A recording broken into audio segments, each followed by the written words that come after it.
respons tadi suara, kan Vox Populi, Vox Day, ini mahasiswa, masyarakat juga suara rakyat kan. Pemerintah mungkin komunikasi publiknya yang perlu dipercantik kali gitu kan. Ya, sampai detik ini juga, ini biar berimbang ya, Mas Agus ya, bahwa semua anggota dewan yang kami undang untuk hadir dan duduk di sini, itu alasannya cooling down dulu. Nah, mudah-mudahan kita asumsikan mereka sedang merumuskan respon seperti yang Anda tuntut tadi. Tapi dari pemerintah, versi Anda gimana, Bang Kodari? Ya memang kalau kita bicara fenomena beberapa hari ini, saya termasuk yang menilai ya bahwa memang ada permasalahan kesenjangan, ada permasalahan ekonomi, dan ada permasalahan komunikasi. Gitu. Dan ini bercampur menjadi satu. Setuju. Tapi saya mau mengatakan juga, kalau bicara soal kesenjangan, orang nomor satu yang paling peduli dengan isu kesenjangan itu namanya Prabowo Subianto. Pak Prabowo itu menulis dalam buku-buku beliau yang dipublikasikan bahkan sebelum beliau jadi presiden, bagaimana proporsi kekayaan 10% masyarakat 10% masyarakat Indonesia itu bisa sampai 60-70% dari total kekayaan bruto nasional begitu. Dan beliau mau memperbaiki itu. Dan saya lihat yang dikerjakan oleh Pak Prabowo pada hari ini betul-betul mayoritas itu untuk rakyat. Langsung kepada rakyat, mulai dari makan bergizi gratis, langsung dimakan oleh anak-anak, cek kesehatan gratis, langsung diterima manfaatnya oleh setiap warga negara seluruh Indonesia. Kemudian sekolah rakyat, itu betul-betul, Agus, itu diberikan untuk anak-anak yang berasal dari keluarga itu desil 10 atau 10% paling bawah, yang memang kehidupan ekonominya paling susah. Dan dengan sekolah rakyat, maka mereka punya peluang untuk bisa dapat pendidikan yang berkualitas, gizi yang berkualitas ya. Kemudian perumahan ya, ini Pak Ara nih, Menteri PKP, berusaha meningkatkan program fasilitas likuiditas pembangunan perumahan untuk perumahan subsidi maksudnya untuk masyarakat menengah ke bawah. Dari 200.000 menjadi 350.000. Kemudian berusaha juga untuk melakukan renovasi rumah. Saya beberapa hari yang lalu ikut dengan Pak Ara ya, datang ke rumah-rumah di Johor Bahru. Ya, wilayah-wilayah yang padat begitu ya. Oh, Johor Bahru yang Jakarta. rumahnya sempit. Ya, Johor Bahru. Johor Bahru Malaysia. Johor, mohon bukan Johor. Kan nggak boleh kunjungan kalau ke Johor. Iya, enggak, itu tadi kan bagus semua sebenarnya. Semua bagus. Ada capaian, tetapi komunikasi publiknya mungkin kurang oke gitu. Sehingga masyarakat melihat kok nggak ada apa-apa gitu. Memang itu harus diperbaiki, harus dicermati. Makanya kemudian saya dalam beberapa hari ini juga merenung dan sampai pada satu kesimpulan bahwa buat masyarakat itu yang namanya pejabat publik itu harus menampilkan kesederhanaan. Nah, sebagai teladan ya. Sebagai standar mungkin yang diharapkan oleh masyarakat. Karena masyarakat melihat atau merasa bahwa pejabat publik itu dibiayai oleh uang negara, oleh uang pajak. Kalau dia borjuis, dia jor-joran, masyarakat ya susah terima.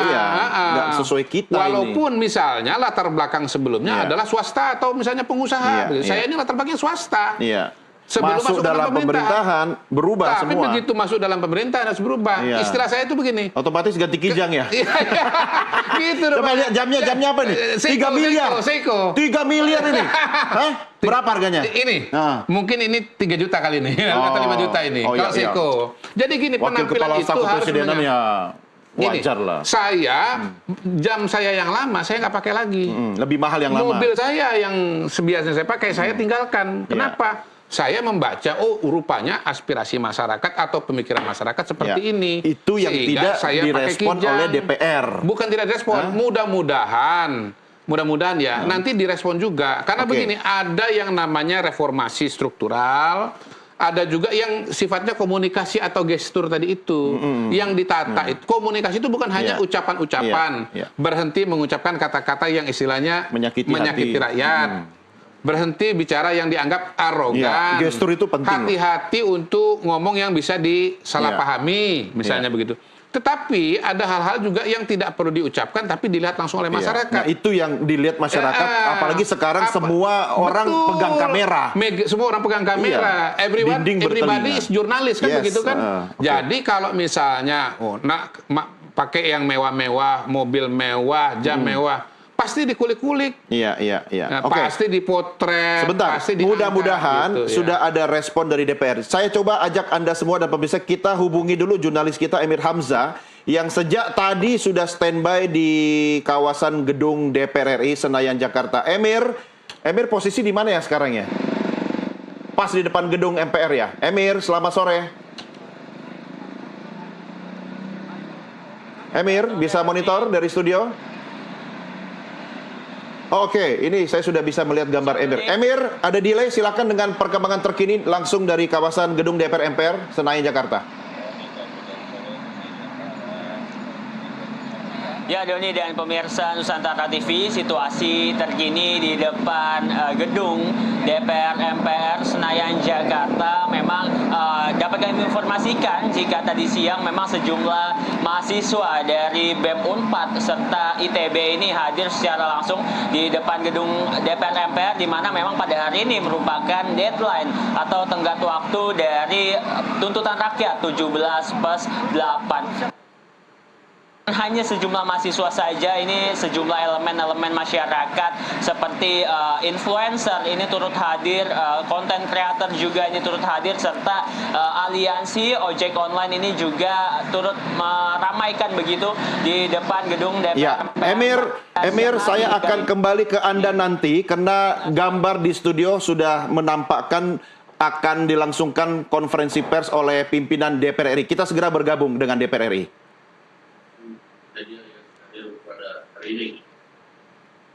Pada hari ini kami akan menyampaikan hasil keputusan rapat konsultasi pimpinan DPR dengan pimpinan fraksi-fraksi DPR RI yang dilaksanakan kemarin pada hari Kamis tanggal 4 September 2020. Yang poin pertama, 1. DPR RI menyepakati menghentikan pemberian tunjangan perumahan anggota DPR RI terhitung sejak tanggal 31 Agustus 2025. Yang kedua, DPR RI melakukan moratorium kunjungan kerja ke luar negeri DPR RI terhitung sejak tanggal 1 September 2025 kecuali menghadiri undangan kenegaraan. 3. DPR RI akan memangkas tunjangan dan fasilitas anggota DPR setelah evaluasi meliputi biaya langganan, A. daya listrik, dan B. jasa telepon, kemudian biaya komunikasi intensif, dan biaya tunjangan transportasi. 4. Anggota DPR RI yang telah dinonaktifkan oleh partai politiknya tidak dibayarkan hak keuangannya. 5. Pimpinan DPR menindaklanjuti penonaktifan beberapa anggota DPR RI yang telah dilakukan oleh partai politik melalui Mahkamah Partai Politik masing-masing dengan meminta Mahkamah Kehormatan DPR RI untuk berkoordinasi dengan Mahkamah Partai Politik masing-masing yang telah memulai pemeriksaan terhadap anggota DPR RI dimaksud. 6. DPR RI akan memperkuat transparansi dan partisipasi publik yang bermakna dalam proses legislasi dan kebijakan lainnya. Ditandatangani oleh pimpinan DPR RI, Ibu Puan Maharani, saya Supri Dasko Ahmad, Pak Saan Mustafa, dan Pak Cucun Ahmad Samsurijal. Itu yang pertama. Adapun sebagai bentuk transparansi apa yang kemudian sudah dilakukan evaluasi dengan total yang akan diterima oleh anggota DPR berupa komponen-komponen tunjangan serta hal-hal lain, ini kami akan lampirkan dan nanti akan dibagikan kepada awak media. Khusus untuk bagi anggota yang telah diproses nonaktif oleh Mahkamah Partai masing-masing, tadi sudah disampaikan bahwa pimpinan DPR telah juga menulis surat kepada pimpinan Mahkamah Kehormatan Dewan untuk berkoordinasi dengan Mahkamah Partai masing-masing anggota untuk ditindaklanjuti sesuai dengan ketentuan.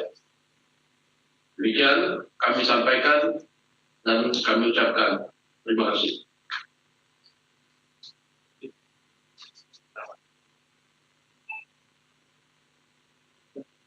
Kalau ada yang mau ditanyakan, satu dari ini ada mikrofon katanya di ada.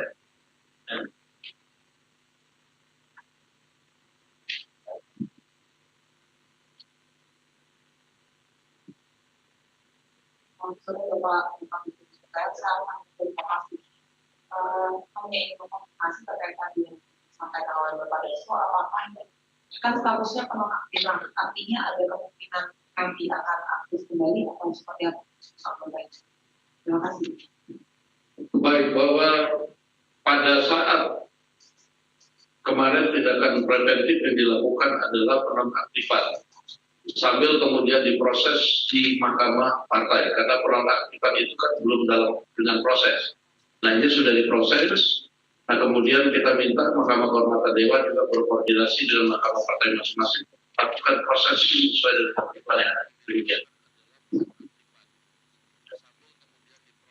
Ada yang lain? Nah,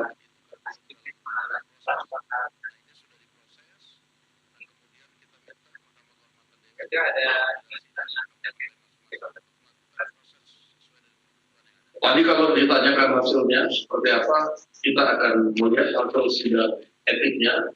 Nanti biar Mahkamah Kehormatan Dewan dan Mahkamah Partai itu berkoordinasi, mekanismenya sudah diatur sesuai dengan aturan. Ya.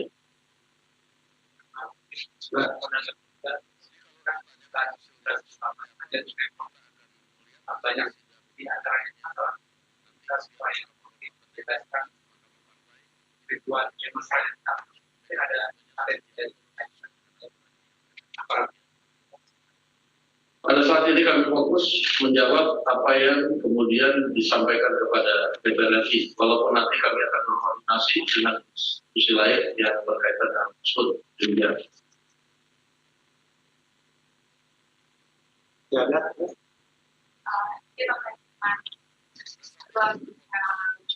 Surat tersebut berarti itu simpang kasih ya Pak Deso, atau kemarin kan yang ramai itu Nasdem, kemudian PAN kalau nggak salah. Tapi kita belum mendengar, atau mungkin saya belum mendengar dari fraksi Gerindra dan juga PDI. Itu seperti apa? Apakah tidak? Ya, dinamika yang terjadi kan hanya beberapa partai sebelumnya, dan itu sudah ditindaklanjuti.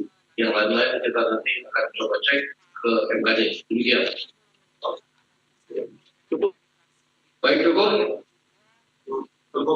Baik, terima kasih saya ucapkan atas kehadirannya. Selamat malam.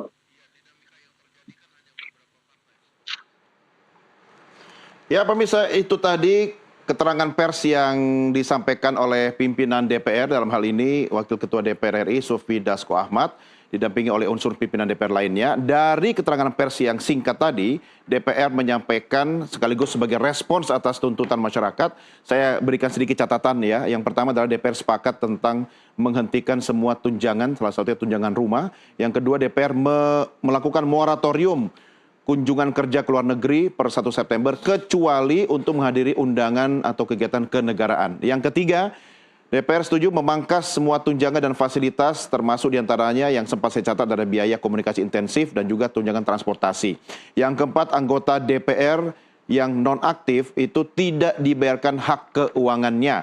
5, DPR akan menindaklanjuti dalam hal ini Mahkamah Kehormatan Dewan berkoordinasi dengan partai politik atau Mahkamah Kehormatan Partai terkait dengan status anggota DPR yang bermasalah. Dan yang keenam, DPR akan memperkuat transparansi dan partisipasi publik. Rinciannya nanti Anda akan ikuti dalam berita berikutnya yang akan dikemas oleh tim redaksi kami. Mas Agus, sudah menjawab belum tuntutanmu? Baik, berkenaan dengan anggota DPR yang dinonaktifkan. Saya rasa sebetulnya perlu juga untuk kita kritisi. Apakah memang semestinya itu kita berhentikan? Karena kalau semisal nonaktif saja. Nonaktif sebagai anggota DPR atau sebagai anggota partai juga? Anggota DPR dan juga partai juga. Itu kan termasuk tuntutan buat partai politik juga. Ya, oke. Gitu, dan lakukanlah mekanisme PAW kalau nggak salah ya. Itu. Terus yang kedua terkait dengan janji lagi. DPR RI berjanji akan memperkuat transparansi. Ya. Semestinya itu sudah bukan janji. Kan itu tidak yang bisa harus hari dilakukan. ini dilakukan langsung kuat toh? Ada indikator untuk maksud kuat saya itu adalah seperti apa?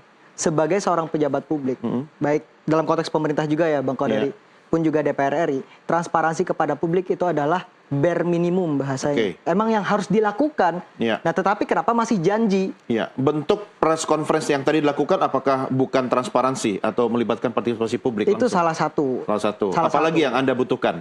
Kami ingin ada transparansi semacam itu secara berkala. Jadi masyarakat itu bisa mendapatkan informasi-informasi terkait dengan apa sebetulnya yang sedang dilakukan oleh anggota dewan kita di DPR RI. Pun juga apa yang dilakukan oleh pemerintah. Sehingga kemudian kami sebagai bagian daripada warga negara bisa menilai apakah wakil-wakil kami di DPR RI itu sudah bekerja sesuai dengan fungsinya atau belum.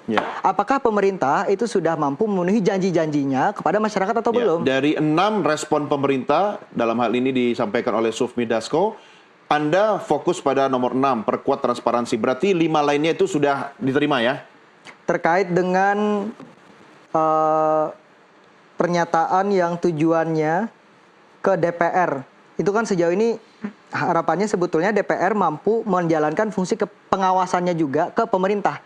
Jadi kami juga berharap sebetulnya dari DPR mampu menjalankan fungsi pengawasannya kepada pemerintah sehingga tuntutan kami yang juga ditujukan kepada pemerintah itu bisa mampu juga didorong oleh DPR. Jadi DPR mengawasi jalannya pemerintahan, DPR mengawasi pemerintah, sementara DPR diawasi oleh Anda ya? Ya, semua kita awasi. Iya dong, masyarakat yang termasuk Anda. Betul. Jangan sampai hanya karena Bapak Dasko satu partai dengan Bapak Presiden Prabowo, fungsi check and balances antara DPR dan juga pemerintah itu tidak berjalan. Kalau itu saya setuju. Tapi kan perlu waktu untuk membuktikan bahwa DPR itu bekerja atau tidak. Termasuk soal transparansi tadi berlangsung atau tidak kan? Tidak hanya bisa diukur dari hari ini Anda bilang oke, sudah transparan. Tapi kan kasih waktu misalnya. Menurut Agus dan teman-teman perlu berapa waktu pemerintah dalam hal DPR khususnya dikasih waktu agar indikator transparansi itu betul-betul mereka jalankan.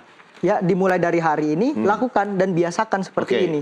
Berapa lama kira-kira kemudian progresnya selamanya harus ada transparansi seperti ini. Ya, maksud saya setiap minggu harus ada apa, atau setiap bulan harus ada apa gitu? Silahkan setiap hari, setiap minggu, setiap bulan. Yang penting, jangan sampai nantinya ketika amarah publik sudah banyak, baru nanti upaya untuk nge-cool down-nya dengan melakukan konvers misalkan. Kita nggak mau yang seperti itu. Kita maunya transparansi yang benar-benar dilakukan dengan tujuan untuk menginformasikan apa saja yang sudah dikerjakan oleh baik DPR RI maupun pemerintah. Dan itu harus jadi bare minimum. Karena itu bentuk pertanggungjawaban mereka juga kepada kita sebagai masyarakat. Begitu. Artinya ketika transparansi itu dilakukan, tidak ada kemandekan komunikasi, masyarakat tidak akan marah begitu ya. Bang Kodari. Belum tentu, masyarakat boleh jadi marah kalau ternyata kinerjanya nggak benar. Iya, tapi marahnya kan tidak seperti rusuh gitu kan. Kalau ada komunikasi tentu marah boleh gitu kan, ekspresi ya, menunjukkan ekspresi. Cuma jangan merusak gitu kan. Setuju kan? Tidak boleh merusak kan. Tetapi karena yang rugi juga hampir 1 triliun loh anggaran perbaikan itu semua. Itu uang saya juga ada di dalamnya itu. Sepakat, itu uang abang, uang Bang Kodari juga mungkin. Tetapi yang harus kita lihat juga adalah bahwa kerusuhan itu terjadi itu adalah bentuk amarah rakyat. Dan pemicunya siapa? Itu adalah akumulasi dari berbagai responsifannya DPR dan juga pemerintah. Itu saya setuju. Tetapi respon kita juga terhadap hal-hal yang tidak sesuai dengan keinginan kita juga harus kita tata, begitu ya? Setuju kan? Jadi saling. Ini kan seperti cinta. Kalau cinta tepuk sebelah tangan kan itu namanya di PHP gitu kan? Betul. Ya setidaknya jadikanlah ini pembelajaran. Itu pedih sekali loh. Jadikan ini momen untuk berbenah diri, berefleksi. Saya tangkap maksudnya Mas Agus. Bagaimana responnya, Bang Kodari? Ya kita apresiasi ya apa yang dilakukan oleh Pak Dasko dan kawan-kawan. Artinya teman-teman DPR itu tidak menutup telinga dan tidak menutup mata. Ini gimmick nggak sih? Atau memang tulus dilakukan? Atau sekedar untuk meredam saja tuntutan masyarakat? Saya kira kalau kita lihat apa yang dilakukan ini konsisten ya dari beberapa hari yang lalu dan betul-betul dilaksanakan dan kita bisa melihat progres yang nyata. Ya kalau di pemerintah sendiri selalu ditekankan oleh Bapak Presiden untuk bisa menyampaikan capaian-capaian program yang sudah dilakukan. Itu dalam setiap rapat kabinet, khususnya rapat paripurna ditekankan oleh Presiden. Dan kami juga di KSP mendorong agar progres pembangunan itu disampaikan secara rutin. Kalau kita lihat misalnya dari sekolah rakyat ya, karena kita mengikuti dari konsep, lalu kemudian waktu proses renovasi, kita datang, kita perhatikan. Ini KSP atau PCO sih yang harus mengkomunikasikan itu? Semua elemen, semua. Kalau menurut saya sih, yang namanya proses komunikasi itu inherent pada setiap lembaga yang ada. Mungkin PCO punya peran yang lebih ya, karena sesuai dengan tupoksinya. Tetapi pada dasarnya setiap KL itu punya kewajiban untuk mengkomunikasikan apa yang dilakukan. Kalau Anda lihat di ruang sebelah, di rumah sebelah di Senayan, apa yang membuat akhirnya kemudian masyarakat merasa tidak didengarkan, kemudian amarah itu membuncah seperti yang kita saksikan beberapa waktu lalu? Mungkin triggernya adalah soal komunikasi atau gestur. Anggota dewan ya? Gestur yang personal ya, bukan institusi begitu? Mungkin sebagai individu, yang menonjolkan individu tetapi tidak bisa dilepaskan juga dari institusi, kelembagaan. Karena itulah kemudian tadi saya mengatakan mungkin perlu semacam perubahan yang bersifat institusional juga. Artinya ada suatu suasana kebatinan yang memang mengalami transformasi. Misalnya kita bayangkan ya, misalnya kalau ada instruksi untuk pakai mobil dinas Innova misalnya. Maka semua akan ikuti itu.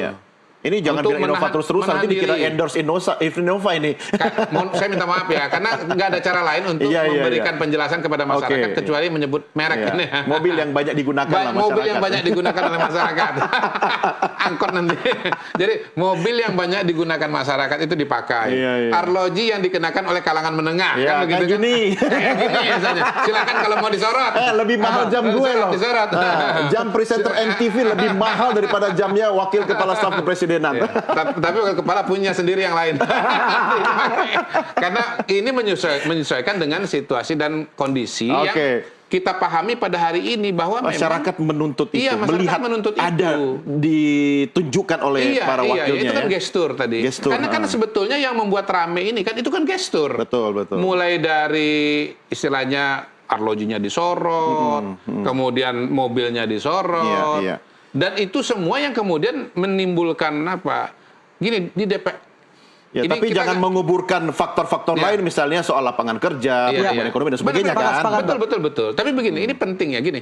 Kalau orang pakai mobil yang biasa dipakai oleh aristokrat Inggris, nggak nyebut merek kan? Maka dia akan cenderung, dia nggak bisa pakai arloji yang dipakai kelas menengah. Dia akan menggunakan arloji yang sesuai dengan mobilnya gitu. Yang biasanya dipakai oleh aristokrat Inggris. Bukan aristokrat Inggris, dipakai oleh atlet tenis terkenal, misalkan atlet hati-hati sekali ngomongnya ya. Karena kan sesuai dengan nggak boleh disebut merek kan gitu kan. Tetapi kalau Anda naik mobil yang biasa digunakan oleh masyarakat Indonesia, maka Anda tuh nggak merasa punya dorongan harus menggunakan arloji yang dipakai oleh alat tenis terkenal tadi, cukup yang biasa digunakan oleh kelas Bang Kodari. menengah. Mungkin minimal begini, Mas Agus ya. Masyarakat ingin melihat wakilnya atau eksekutif yang menjalankan pemerintahan itu sama seperti saya. Saya kemana-mana naik transportasi publik, saya kemana-mana pakai jam yang harganya nggak terlalu mahal. Standar, mau dia punya emas batangan di rumah 4 kg, no problemo gitu kan Mas Agus kan? Enggak juga sebetulnya, kalaupun semisal ada pimpinan dari eksekutif dan juga para anggota dewan di DPR katakanlah menggunakan kostum yang sama dengan rakyat, tetapi kalau semisal keputusan atau kebijakan yang diambil justru tidak pro rakyat, ya tetap kita akan marah. Kan balik lagi kan kebijakan publik dan komunikasi. Jadi saya rasa dua sisi ya, dua-duanya berjalan. Tetapi jangan juga terfokus pada simbolisasi semacam itu. Kita harus fokus pada esensinya bahwa Anda harus kawal. Iya, itu harus kita semua kawal, bukan cuma saya. Tapi begini, ini Bang Kodari di pemerintahan pun harus tetap kawal. Ini bukan cuma sekedar simbolik loh, bukan cuma simbolik. Kalau Anda itu biasa sederhana, maka dorongan-dorongan untuk yang membuat tidak sederhana itu akan hilang. Itu esensial, dan pada kaitannya nanti akan membuat kebijakan publik itu akan lebih optimal. Ada satu hal yang penting mempengaruhi, bukan cuma dari orangnya, Bang, istrinya. Ini secara keseluruhan, makanya secara kelembagaan. Kalau suaminya sudah sederhana, istrinya juga harus ikut sederhana. Jadi sebenarnya ada yang bilang saya itu tidak takut sama istri saya, cuma istri saya lebih berani ke saya. Gitu. Nah itu yang kayak begitu jangan jadi pejabat publik gitu kan. Oke, Mas Agus, ada 6 hal yang menjadi respon dari DPR. Menurut Anda yang paling penting dikawal selain soal bagaimana transparansi itu bisa terus dilakukan dan berjalan, apalagi? Yang harus terus kita kawal kepada para DPR tadi ya, selain transparansi, rasa-rasanya juga penting untuk tetap mengawal tuntutan lainnya terkait dengan anggota legislatif yang sampai hari ini kan masih statusnya nonaktif. Tapi yang kita inginkan bukan cuma sekedar nonaktif, diberhentikan, dipecat. Dan juga itu harus dikomunikasikan kepada partai politik untuk Iya. melakukan pemecatan juga. Maksudnya Anda minta DPR yang berkoordinasi dengan partai politik? Iya, isinya kan di DPR orang-orang Iya. partai. Kan sudah dijawab tadi, anggota DPR yang nonaktif tidak dibayar hak keuangannya dan mereka akan follow up dari MKD akan koordinasi dengan partai politik terkait dengan anggota yang bermasalah Iya, tadi. itu Kalau harus misalnya dipastikan. Mas Agus dan teman-teman di split nih, kawal ke DPR, kawal juga ke partai politik. Ya, memang Iya kan? seperti itu. Betul. Tuntutan kita nggak hanya sebatas untuk ke pemerintah atau eksekutif, ke DPR. Ada juga ke partai politik, termasuk ke aparat, ke Polri, ke TNI juga iya. ada. Iya. Dan tadi ya statement atau konferensi persnya masih dari DPR RI. Kami masih menunggu Oke. sebetulnya konferensi pers dari Mau menunggu respon dari pihak-pihak yang mana? lain. Dari TNI, Presiden, Polri, oke, Presiden. TNI, Polri. Oke, Dan Anda juga mau boleh jadi dengar partai Presiden politik. bilang apa? Mumpung ada wakil kepala stafnya di sini. Yang paling penting sekarang adalah tarik mundur militer TNI kembali ke baraknya. Kemudian bebaskan para demonstran, kawan-kawan kami yang sampai hari ini masih ditahan. Oke. Dan harus pastikan juga tuntutan-tuntutan yang belum terpenuhi hari ini, mungkin karena Bang Kodari tadi bilang ada proses yang Iya. dilakukan. Pastikan prosesnya sampai kapan. Jangan sampai nantinya ketika kita tanya masih proses. Kita tanya lagi masih proses, sama kayak mau bikin KTP. Iya. Prosesnya panjang, tetapi Tapi justru KTP-mu asli kan? asli, alhamdulillah. Iya. Tahu nggak, Gus? Nah, itu yang harus dipastikan. Ya, Jadi ilustrasi harus nih, jelas. Gus. Ilustrasi nih, Gus, harus ya. jelas. Ilustrasi nih ya. Ini agak belok sedikit. Proses menikah itu lebih cepat dibanding proses perceraian. Benar. Nah, artinya ketika melakukan sesuatu, kemudian membuat sebuah perubahan, ya kan? Tidak mudah. Iya, tidak mudah. Saya bukan belain dia kan? iya. Enggak. Tapi enggak gini, biar fair, tentukan indikator, ya kan? Misalnya, Bang Kodari tolong kawal dong, bantu kami. Ya, dalam 1 minggu ada perubahan, yaitu bentuknya minimal ada A atau B. Iya. Kemudian dalam 1 bulan, nah itu mungkin bisa membantu Iya. pemerintah atau DPR sebagai alat ukur gitu kan. Jadi Anda bisa tagih, sudah 1 bulan loh, masa belum ada begini gitu. Iya, makanya tadi Gimana? kita pengen mendengarkan pernyataan dulu dari pihak yang kita tuntut. Yang tadi Tadi statementnya kita nuntut 17 dari DPR, tuntutan itu oke. kan harusnya hari ini tenggat waktunya. Oke. Kalau misal Bang Kodari tadi bilang bahwa itu masih proses sehingga membutuhkan lebih banyak waktu lagi agar bisa terjadi perubahan-perubahan yang kita inginkan, Ya. ya sampaikan butuh waktunya berapa lama. ya, Anda butuh statement langsung dari presiden atau Dari lembaga presiden. kepresidenan. Kan Anda tuntut DPR, tapi tadi kan Kalau memang Bapak Presiden peduli dengan aspirasi masyarakatnya, sampaikan secara ya, langsung. oke, sebelum presiden statement dari staf kepresidenan mau menyampaikan dulu apa yang menjadi pertanyaan dari Agus dan Ya, teman-teman. pertama saya meyakinkan teman-teman semua bahwa Pak Prabowo itu sangat serius dalam mengatasi masalah Ya. kesenjangan. Baik dari kacamata ekonomi, kacamata sosial, dan pada hari ini saya mengatakan, ya kita juga bahkan mengejar dari sisi psikologis ya, yang saya sebut-sebut tadi dengan Oke. merek-merek tadi kan psikologis Iya, sebetulnya. iya. Yang kedua tentu perubahan ada yang bersifat cepat, ada juga yang bersifat lambat, ada yang bukan lambat, lama, kemudian ada individu, ada yang kelembagaan. Termasuk juga pada hari ini ya kita semua harus memikirkan sistem pemilu yang kita miliki. Kan begini, sebetulnya anggota DPR ini kan kalau teman-teman, kami wakil rakyat. Yang di situ tuh wakil rakyat juga, karena mereka dipilih lewat pemilu kan begitu. Betul. Jadi kalau misalnya pada hari ini ada distorsi, ini harus diruntut ke belakang. Misalnya apakah sistem pemilunya itu telah membuat lahirnya anggota-anggota DPR misalnya yang kemampuan komunikasi atau kompetensinya memang menimbulkan persoalan Iya, gitu. iya. Saya konkret aja, misalnya anggota DPR, kalau dia S1, dia kalau bisa pernah jadi BEM atau misalnya ormas kemahasiswaan, entah nyebut, saya nggak nyebut nama ya, inisial aja ya, HMI, GMNI, nggak nyebut nama. Agak susah, Mentang-mentang dia dulu agak susah. HMI kan dulu kan? Iya. Atau misalnya tidak pernah ikut organisasi kemahasiswaan tapi S2. Oke. Ya harapannya tentu kompetensinya lebih baik ya. Sehingga kemudian pro kontra atau potensi-potensi masalah yang ada itu akan berkurang. Kemudian mereka ini ya supaya tidak jor-joran, bagaimana caranya agar biaya politiknya menjadi lebih minimal, misalnya begitu, sehingga mereka tidak punya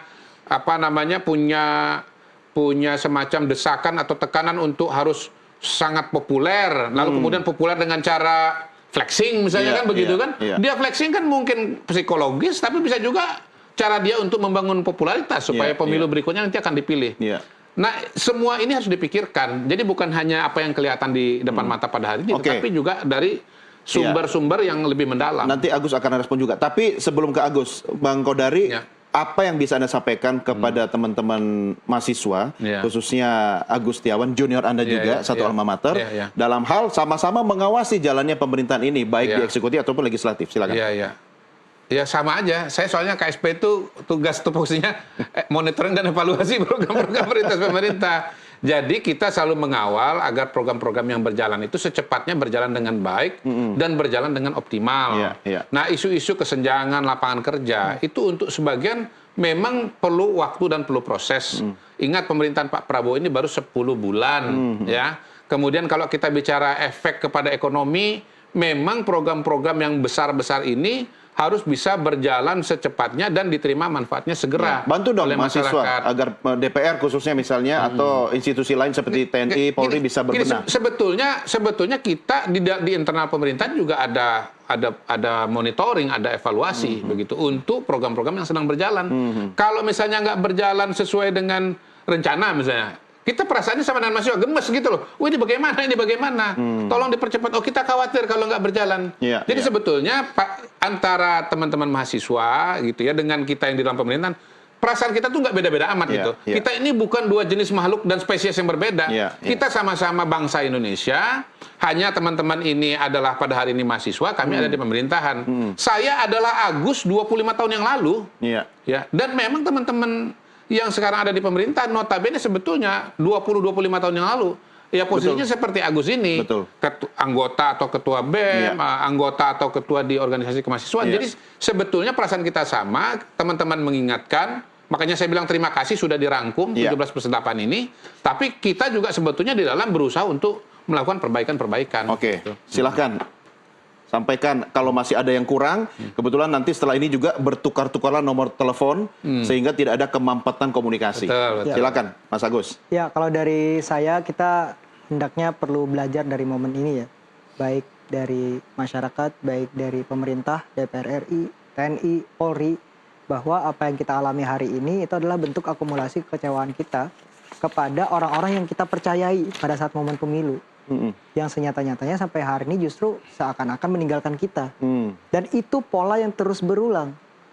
Makanya kalau berbicara soal pemilu tadi ya, kita itu seakan-akan dibeli pada saat momen pemilu dengan janji-janji kampanye. Tetapi setelah sudah menjalankan roda pemerintahan, setelah duduk di anggota dewan, justru bermain dengan bubble-nya sendiri dan melupakan kami sebagai bagian daripada masyarakat. Makanya kemudian tuntutan 17+8 dan juga itu tuntutan-tuntutan lainnya itu adalah bentuk akumulasi itu. Ditambah cara pemerintah, cara DPR RI, cara TNI, cara Polri dalam menyikapi aspirasi kami seakan-akan justru ingin dibikin atau ingin dibuat semacam penghalang. Makanya ada represivitas daripada para aparat. Dan jadikanlah ini momen pembelajaran bahwa kalau saya selalu percaya bahwa yang namanya mendengar itu langkah pertama untuk peduli dan cara paling sederhana untuk mengerti. Mendengar ya? Mendengar. Itu yang harus dilakukan oleh DPR RI. Pun juga dari pemerintah. Makanya tadi dari yang saya sampaikan, konferensi persnya baru di DPR RI. Kami Tunggu masih pemerintah menunggu konferensi pers dari pemerintah, dari TNI, dari Polri, dan juga dari partai politik kalau memang memungkinkan. Karena mau bagaimanapun partai politik bertanggung jawab juga atas apa yang terjadi hari ini. Setuju. Kita tetap menunggu ya dan mengawal. Cita-cita jadi guru kan? Jadi guru. Sangat mulia. Tugasnya bukan cuma mulia, tetapi tolong didik dan siapkanlah generasi berikutnya biar tidak seperti yang Anda protes-protes ini kan? Ini kan hasil dari mungkin hal-hal di masa lalu yang kurang sempurna, kita sempurnakan. Kalau saya mengusulkan nanti Agus Setiawan jadi anggota DPR supaya DPR-nya menjadi lebih baik. Ini tulus kan nih ngomongnya? Tulus. Karena adik saya di UI. Tapi kalau sudah di DPR, jangan seperti orang yang demo ini. Ya, kalau saya berharap sebetulnya nggak perlu saya masuk ke DPR, DPR-nya lebih baik. Itu dia. Lebih bagus lagi kalau DPR-nya bagus dan ada Agus Setiawan di situ. Iya. Agus Setiawan jadi DPR, ini udah jadi menteri ya. Baik, terima kasih Bapak-Bapak. Bang Godari, thank you. Sama-sama. Ya, Mas Agus, terima kasih. Jangan lupa tugas utama belajar tetap ya. Biar bisa memberikan yang terbaik bagi bangsa dan negara. Pemirsa, kami akhiri